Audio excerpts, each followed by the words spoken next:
بسم اللہ الرحمن الرحیم۔ السلام علیکم، ہمارے چینل میں خوش آمدید۔ ناظرین، آج میں آپ کے لیے بہت ہی خوفناک، سنسنی خیز اور دلچسپ کہانی لے کر آیا ہوں، لیکن کہانی شروع کرنے سے پہلے آپ سے گزارش ہے کہ اگر آپ ہمارے چینل پر نئے ہیں تو ہمارے چینل کو سبسکرائب کر کے بیل نوٹیفیکیشن کے بٹن کو آن کر لیجئے تاکہ ہماری ہر آنے والی نئی ویڈیو آپ تک سب سے پہلے پہنچے۔ شکریہ۔ جو دے اس کا بھی بھلا، جو نہ دے اس کا بھی بھلا۔ اکثر وہ فقیر شہر کے پوش علاقے میں واقع مرکزی شاپنگ مال کے سامنے سڑک پر ہر آنے جانے والے سے بھیک مانگتا تھا۔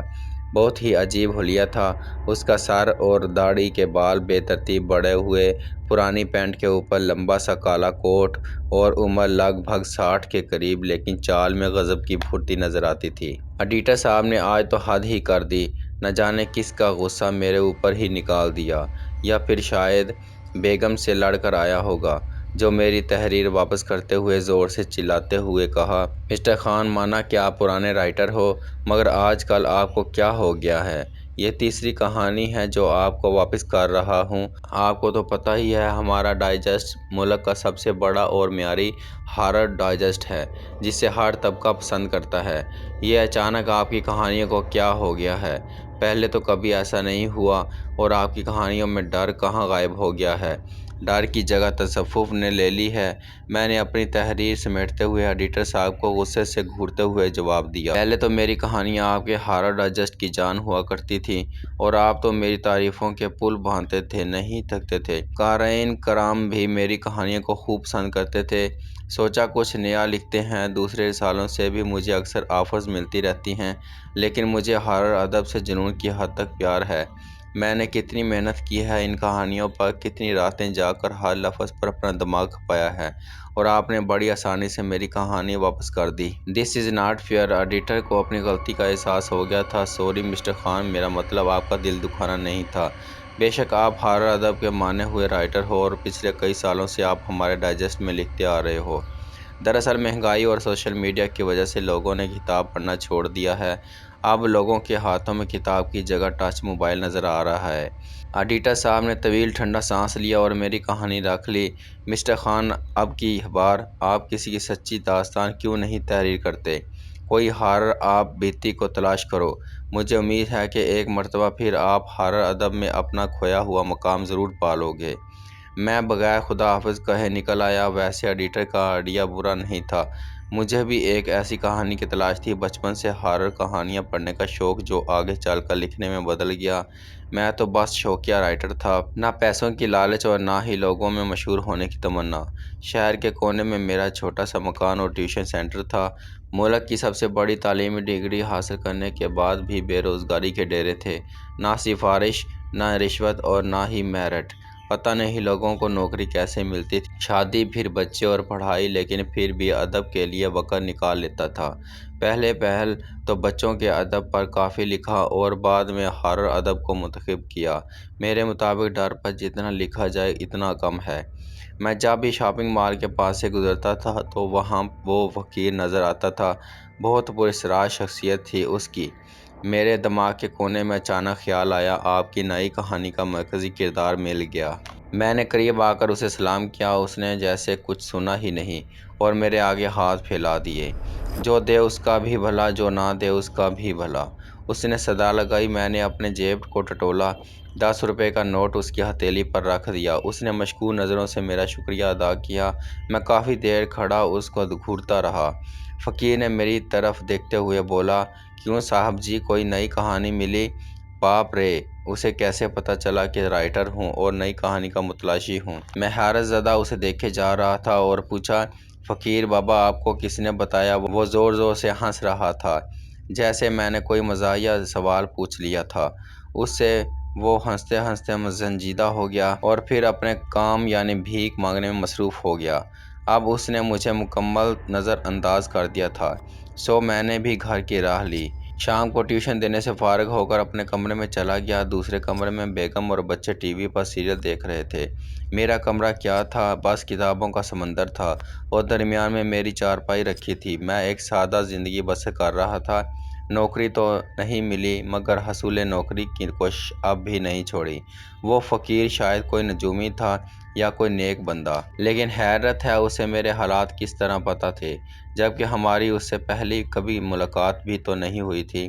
یہ سوچ سوچ کر میرے دماغ کی بینڈ بج گئی تھی، لیکن ایک بات تو طے تھی، جلدی مجھے میری نئی کہانی ملنے والی تھی۔ شام کا سایہ ڈھلتے ہی میں اس کے تعاقب میں چل پڑا۔ سورج کے غروب ہوتے ہی وہ شہر کی حدود سے باہر نکل چکا تھا۔ میں احتیاط کے ساتھ دبے پاؤں اس کے پیچھے پیچھے جا رہا تھا۔ اس کی پوری راز شخصیت کا راز کیا تھا، اس تجسس میں میرے قدم رک نہیں رہے تھے۔ خطرہ بھی ہو سکتا تھا، لیکن میں رسک لینے کے لیے بھی تیار تھا۔ بس کسی بھی طرح اس کے ٹھکانے کا پتہ چل جائے۔ رات کی گھٹا ٹوپ اندھیرے میں ایک سایہ بڑی تیزی سے جنگل کی اور بڑھتا جا رہا تھا۔ کافی دیر سے میں اس کے تعاقب میں تھا۔ جنگل شہر سے کافی دوری پر تھا۔ میرا تجسس مجھے ہمت دے رہا تھا جو ایسے گھنے پر خطر جنگل میں اس فقیر کے پیچھے چلا آیا تھا، اور اب ہر طرف سے جنگلی جانوروں کا شور سنائی دے رہا تھا۔ وہ فقیر دائیں بائیں اور پیچھے بھی دیکھتا جا رہا تھا، لیکن میں بھی کمال مہارت سے چپکے سے اس کا پیچھا کر رہا تھا۔ میرے سامنے گھنی جھاڑیوں کے درمیان یعنی ایک کٹیا میں وہ فقیر داخل ہو گیا۔ میں بھی سرحد سے درخت کی اوٹ لے کر کٹیا کا جائزہ لے رہا تھا۔ ویسے دور سے دیکھنے میں وہ گھاس پھوس کی بنی ایک جھونپڑی لگ رہی تھی، لیکن در حقیقت اس کے اندر ایک بہت وسیع تہہ خانہ واقع تھا۔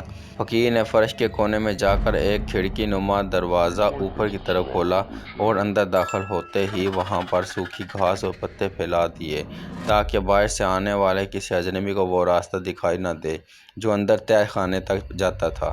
خوش قسمتی سے مجھے بھی وہ راستہ مل گیا اور میں بھی کچھ توقف کے بعد اندر داخل ہو گیا۔ ہم رائٹر لوگوں کا قلم ہی ہتھیار ہوتا ہے، اور میں بالکل خالی ہاتھ تھا، لیکن میرے ذہن میں اس کہانی کا پلاٹ بڑی تیزی سے بن رہا تھا۔ تہہ خانہ کافی بڑا تھا، کسی غار کی طرح مکمل اندھیرے میں ڈوبا ہوا، لیکن جگہ جگہ پر شمعدان روشن تھی جس کی روشنی سے راستہ صاف دکھائی دے رہا تھا۔ اندر کافی پر پیچ راستے تھے جن کی بھول بھلیاں پر اسرار تھیں۔ اگر اس فقیر کے پاؤں کے نشانات واضح نہ ہوتے تو شاید میں ان بھول بھلیوں میں گم ہو جاتا اور نہ جانے کیسی دنیا میں جا پہنچتا۔ دور سے کسی کے چلانے کی آوازیں آ رہی تھیں۔ جوں جوں میں قریب ہوتا جا رہا تھا وہ انسانی آوازیں اور بھی تیز ہوتی جا رہی تھیں۔ سامنے کمرے نما دو حال بنے ہوئے تھے جہاں ہر طرف مکڑی کے جالے پھیلے ہوئے تھے۔ ایک شخص کانٹے دار زنجیروں میں جکڑا ہوا ہے اور زخموں سے چور درد کی تشدد سے کرا رہا تھا، اور فقیر کے ہاتھوں میں ایک ہنٹر ہے جو 4 بار اس شخص پر برسا رہا تھا۔ لگتا ہے میں اس شخص کو جانتا تھا۔ ہاں، یاد آیا، وہ ہمارے شہر کے مشہور بینک کا منیجر مسٹر سعید تھا جسے ایک ہفتہ قبل اغوا کیا گیا تھا، اور پولیس اس کی تلاش میں ہے۔ مسٹر سعید کے اغوا کی خبر تقریباً ہر اخبار میں شائع ہوئی تھی اور ٹی وی پر بھی اعلانات ہوتے رہے۔ تو کیا وہ فقیر دراصل ایک ڈاکو ہے؟ تو پھر اس نے بھیک مانگنے کا ڈھونگ کیوں رچایا تھا؟ ایسے کئی سوالات میرے ذہن میں بھٹک رہے تھے۔ اب فقیر کے ہاتھ میں تلوار تھی، مجھے کچھ کرنا چاہیے۔ بدقسمتی سے موبائل پر سگنل نہیں آ رہے تھے۔ میں بار بار پولیس کا نمبر ملا رہا تھا لیکن کامیاب نہیں رہا۔ بہت بھیک مانگ لی، اب مجھے اپنا نیا روپ بدلنا چاہیے۔ اور اس کے ساتھ ہی فقیر نے اپنی تلوار مسٹر سعید کے پیٹ میں گھونپ دی اور وہ بیچارہ تڑپ تڑپ کر مر گیا۔ اس کے مرتے ہی فقیر نے ایک کتاب نکالی اور وہ جادوئی کتاب پڑھتے پڑھتے اس کا روپ بدلنے لگا، اور دیکھتے ہی دیکھتے وہ مسٹر سعید بن گیا۔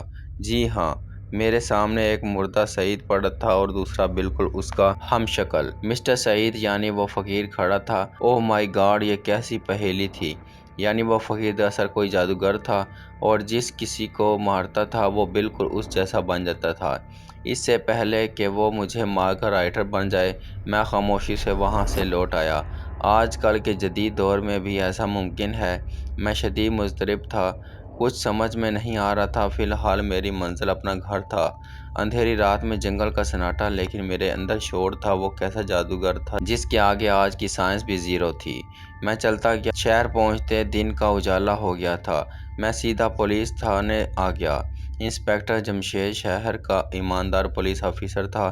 میں نے بغیر وقت ضائع کیے ساری رویداد اس کے سامنے پیش کر دی۔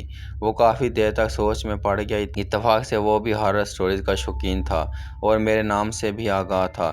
مسٹر خان، یہ آپ کی کوئی نئی کہانی تو نہیں ہے؟ مجھے سیریس دیکھ کر وہ خاموش ہو گئے۔ انسپکٹر جمشید کے فون کی گھنٹی بجی۔ وہ فون سن کر شدید حیرت میں ڈوب گیا۔ کیا ہوا؟ اس نے میری طرف دیکھتے ہوئے بتایا۔ Mister Khan, you are right, bank manager Saeed کے گھر والوں کا فون تھا۔ مسٹر سعید واپس گھر آ گئے ہیں، بغیر کسی تاوان کے۔ لگتا ہے اغوا کار نے اس پر رحم کھا کر اسے زندہ سلامت چھوڑ دیا۔ وہ سعید نہیں، جادوگر ہے۔ اب انسپکٹر جمشید کو بھی میری بات کا یقین ہو گیا تھا۔ دیکھو، ہم بغیر ثبوت کے اس پر ہاتھ نہیں ڈال سکتے۔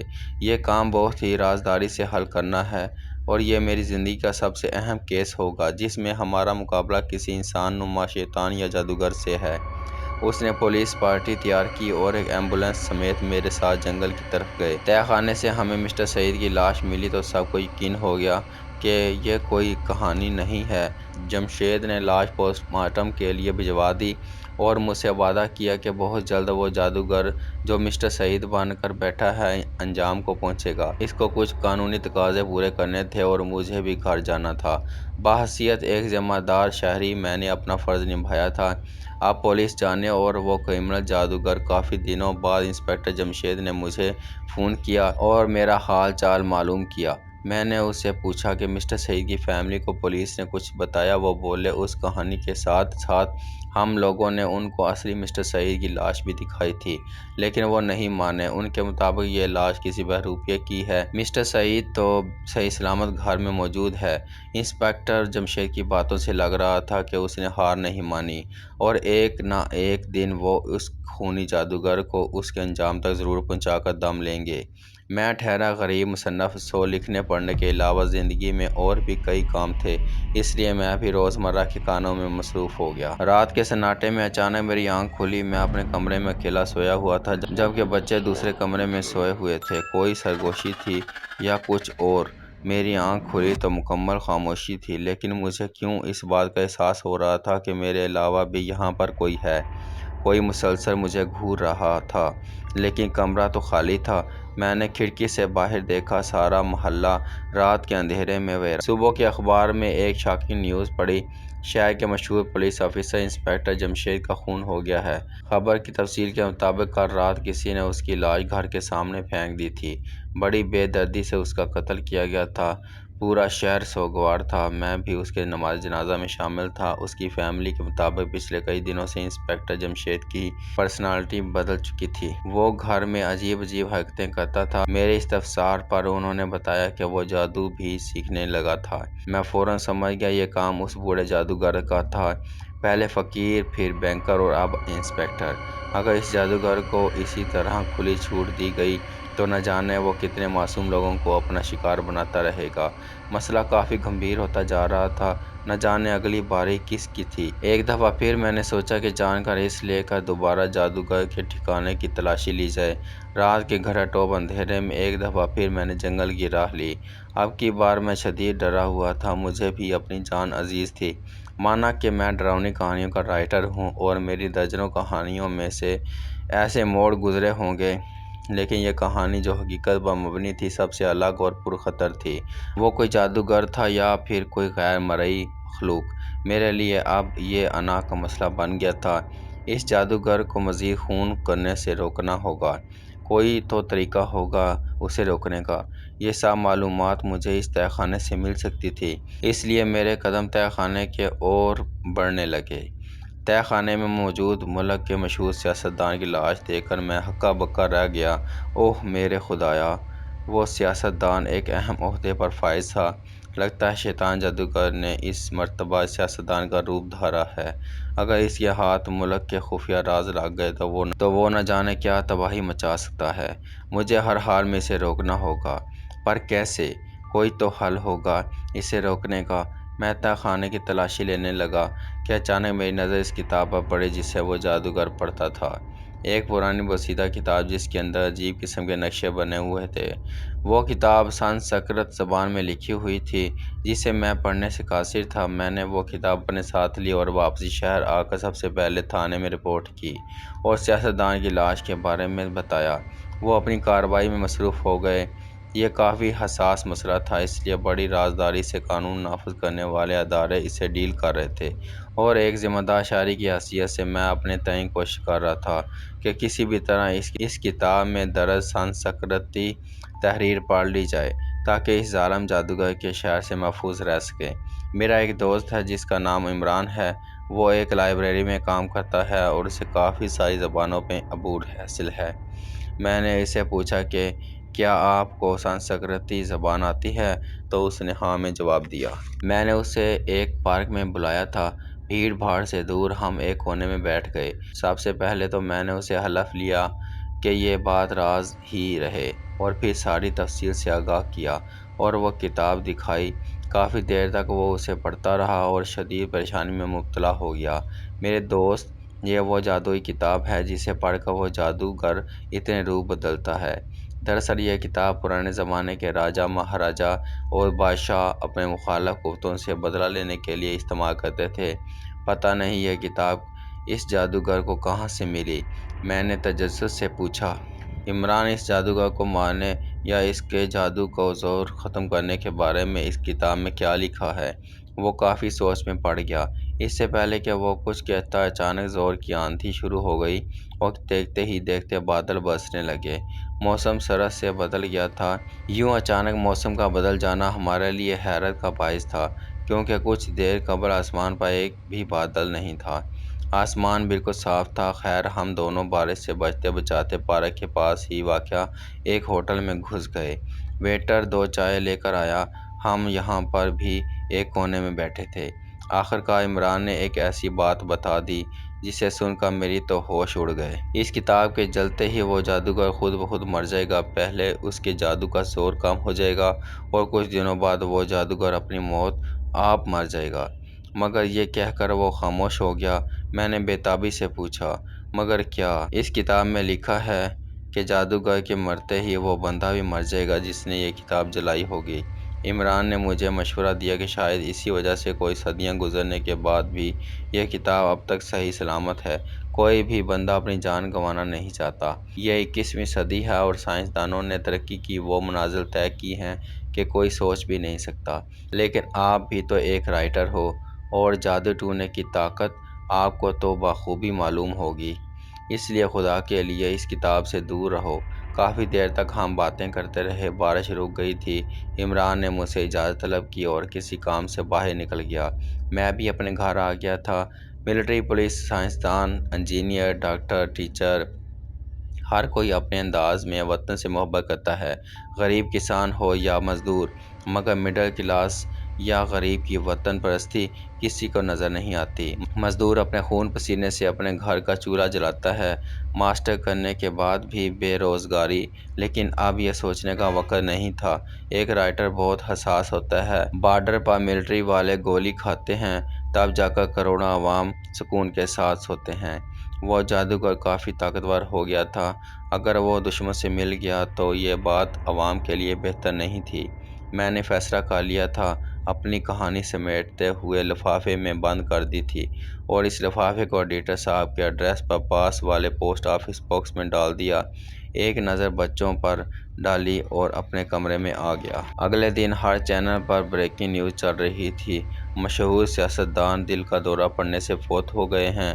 یہی خبر تقریباً شہر کے ہر اخبار کے فرنٹ پیج پر شائع ہوئی تھی۔ لیکن انہی اخباروں کے اندر والے پیج نمبر 3 پر بھی اخبار کے ایک کونے میں ایک چھوٹی سی خبر شاید کسی کو نظر نہیں آئی ہوگی کہ ایک ہارر ڈائجسٹ کا رائٹر اپنے کمرے میں مردہ پایا گیا۔ کہانی اچھی لگی ہو تو کمنٹ کر کے ضرور بتائیں اور اپنے دوستوں کے ساتھ شیئر کریں۔ شکریہ۔